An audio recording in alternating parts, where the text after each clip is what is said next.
thank you for the invitation. This is awesome. What a turnout. Great. So I'm with Qt. We provide a software as a service, which is an online queue system. And the point of this queuing online is to make sure that websites don't fail during massive end-user transaction peaks. So our customers are a wide variety of transactional websites throughout the world. I'll get back to that in a little bit. What I thought I would share with you today is some of our learnings on how to approach sales. So that's sort of the topic that I've decided to read into growth hacking. So some of you that are based in Denmark and do taxes in Denmark may be familiar with our platform from SKAT, the Danish tax authorities. They're one of our customers. They were actually one of our very first customers, so they were quite brave putting our startup product in front of the entire population of the country. I have no idea what this thing comes up with. Sorry about that, this logo thing. But anyway,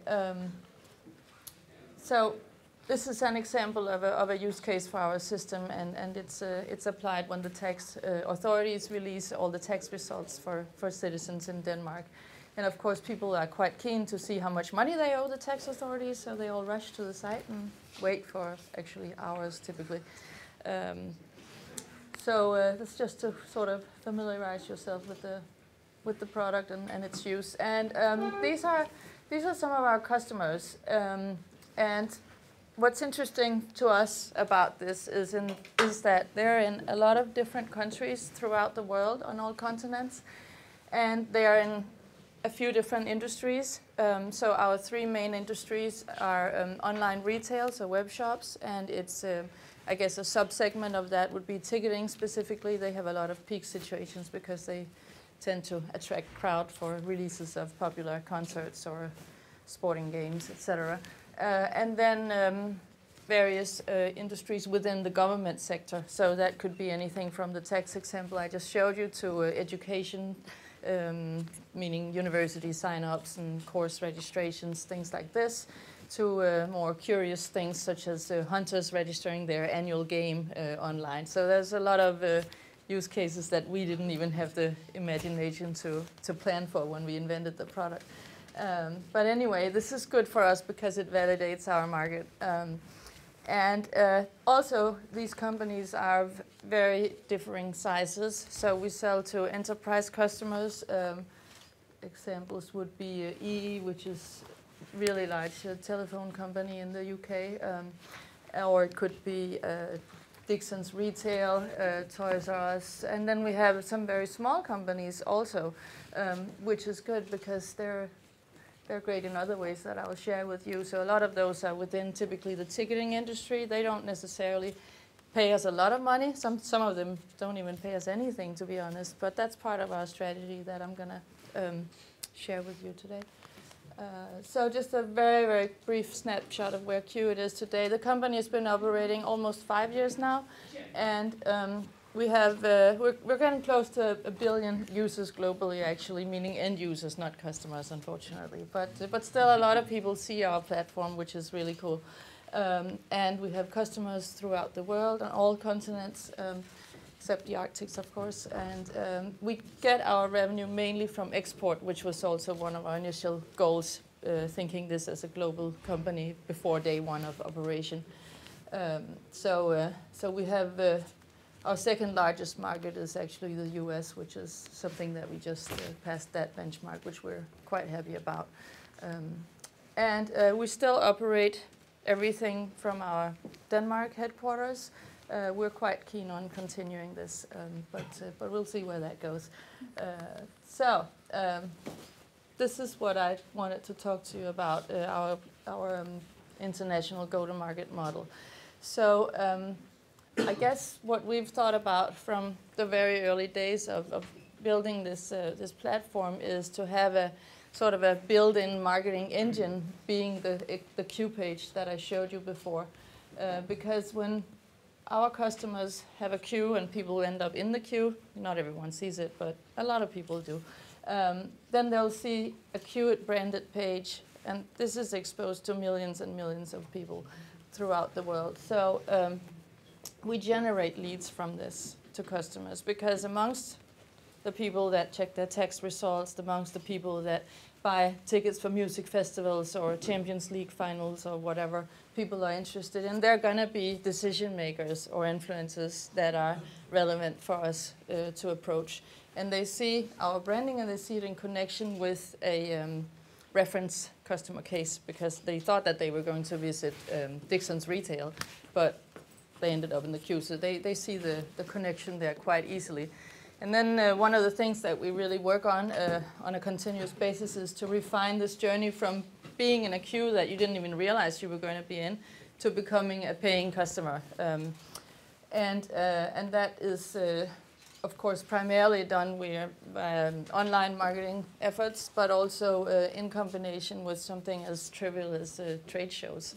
So we travel around the world to trade shows that our customers attend. So it can be trade shows that are specific to ticketing technology, or it could be to online retail or government conferences even.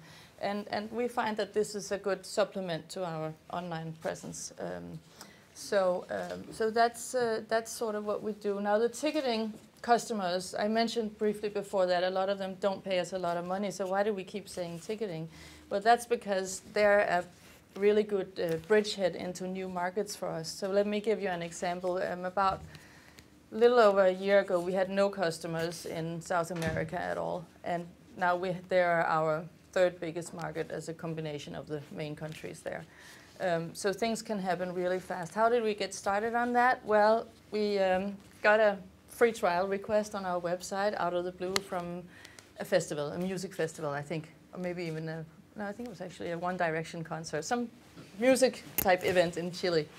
And, we've had some discussions with them. It was quite difficult because none of us, unfortunately, know Spanish. So that was sort of a barrier, but we managed to get by and we secured the customer. They didn't pay very much money, but they had tens of thousands of people from all over South America, because apparently this music event that I forgot what was really interesting to a lot of locals. So that happened, and it went well. The tickets were sold out. And then a couple of weeks later, we get a request from a company which happens to be the largest retailer in all of South America, because they had seen the queue at the ticketing sale at that point in time. And, 3 weeks later, they're also a paying, subscribing customer, paying a lot of money in revenue to us. So sometimes it's worth it to sort of take on the little guy if you have this built-in marketing engine where your product gets in front of a lot of end users, amongst which there will be potential customers. And they have a good experience. So good experience, of course, is extremely important in this context, because the product is the main marketing engine in itself. So it needs to work perfectly, which of course is utopia in IT, but we strive for that anyway. And we also strive to give our existing customers an excellent experience on anything from support to the sales process to helping them making a cool queue page layout if they need assistance on that. And so we have a lot of different initiatives we do on this. So one thing that we've had very poor experience with in our case is canvas sales, calling people up out of the blue, telling them, oh yeah, I noticed that your website was sort of crashing or failing last week, so we thought you might need a queue system. And that's like the worst opening you can make, because it's a built-in criticism of the current setup of the IT manager of that company. And even if I'm not calling the IT manager, I can be sure that whoever I am calling, being e-commerce director or whatever, he's going to go straight down to the IT department and say, hey, what's this? The site crashed and now I have this call. Is it not working? Blah, blah, blah. And then it's very negative, because he's not going to implement the queue without the IT guy. So we moved completely away from attacking the professional pride of these people. We've changed our entire the way we phrase everything around the product. So now it's an overload management tool rather than a crash prevention engine. Huge difference mentally for the buyers. So that's another important lesson. We've completely dropped calling people up out of the blue. We get a lot of leads from end users and that say, hey, this happened, this site crashed. they should use you guys. And we're like, well, yes, they can fill in a free trial on the website or call us. We're happy to help, but we're not going to call them and tell them that their site crashed. We're pretty sure they're painfully aware of that. And it just doesn't really work for us. The sale is much better if we're discovered as a tool by either the decision maker or even influencers. So how am I doing on time? Terribly. I think you have like 7, 8 minutes left. Oh, cool. Excellent. I have no sense of time and I don't have any gloves here. No. So getting back to that about the influencers being the tech guys. So I say tech guys, that's kind of a fluffy term, but that's because it can be various roles within the organization. So it could be anything from the CTO to a developer or operations manager that sort of have huge influence on the decision. Even if he's not making it, we can be sure that he's going to be asked. So another thing that we put more and more effort on is to try to cater to that group of people, and to do that, we, being marketing, which I'm responsible for in the company, we need the help of our developers because they are in that mindset. So they are heavily involved in all of our social media activity.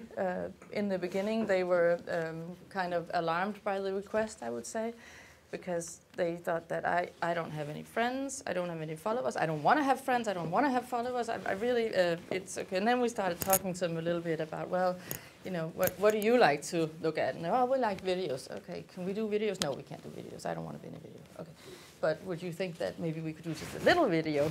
Yeah, okay, we can try that. So we're getting into that now and trying to do some small, not dangerous videos, you know, and that's awesome. And, you know, once we get out and do it, so we started by doing blog posts, which are, you know, a little less exposing of people who are maybe not comfortable with that to start with, but it's very important. And that it's going really well. So they've been blogging about anything from what it's like to work at a startup to, you know, war stories from the launch of the new version of the platform to very specific technical things. And, you know, they're doing a lot more speaking engagements and things like this. And of course, it's a balance because it goes out of the coding for the product, but it's also something that a lot of them actually start to enjoy doing, and they come up with more and more things. And I also observe quietly that they start sharing stuff that aren't, you know, necessarily pushed by the marketing department to their connections on various networks. So that's great that we're sort of adapting this, and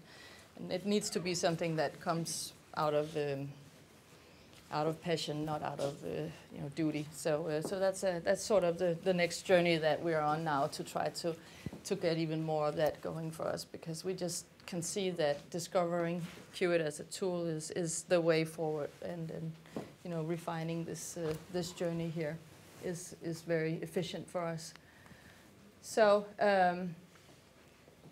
last point is to, at all times in the journey of your company, is to try to think of it as a global company, not worry too much about where people are based and why, you know, and of course you consider this sometimes, but just, you know, from day -90, think of it as a global company, and you know, express that in all your communication and stuff. That's why, for example, we don't have our street address on our website. That's because we don't want to necessarily flag that we're based in Belarus. You know, if we are dealing with a US-based government customer, that's not necessarily a huge selling point that we have like 20 people in Belarus. Woo.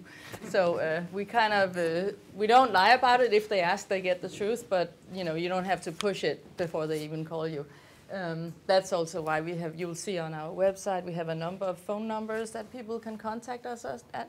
They rarely call them, but they're there to signal that we're a global company. The way that people contact us is typically filling in some sort of form on the website, being a free trial or a pricing request or white paper downloads, etc., like all of you are probably doing, or they send us an email. They very rarely call these numbers, but they're there, you know, and it's an important signal to send.